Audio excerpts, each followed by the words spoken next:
इजिप्तचे pyramid म्हणजे काय मित्रांनो, तर हे काही फक्त ममी ठेवायचे साधनं नव्हते.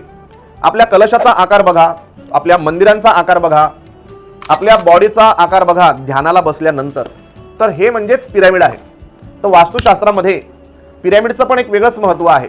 ज्या घरामध्ये आपल्याला एनर्जी कमी जाणवते त्या घरामध्ये पिरॅमिडची रचना सुद्धा एक वेगळ्या पद्धतीने आम्ही करत असतो. रत्नसंस्काराची रचना एक वेगळ्या पद्धतीने करत असतो. त्यामुळे ती वास्तू आपल्याला एक वेगळ्या पद्धतीने फळ द्यायला लागते.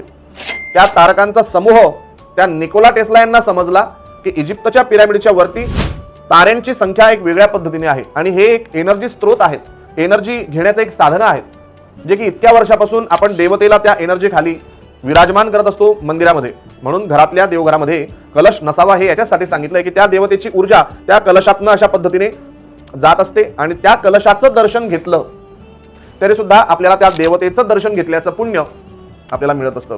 गुजराती मारवाडी लोक बघा कलश अगदी स्वच्छ घासून ठेवतात. त्यांचे बघा एकदम मौक्याच्या ठिकाणी दुकानं असतात आणि ते चालतात, खूप चालतात. का की त्या कलशाची रोज ते पूजा करतात. त्या कलशाला व्यवस्थित ते स्वच्छ धुतील, पुसतील, लाल कपडा बांधून ठेवतील आणि तो कुलदेवतेकडनं तुम्ही नारळ अभिमंत्रित करून घेऊन या, त्या कलशात ठेवा, म्हणजे दुकानात वृद्धी होईल.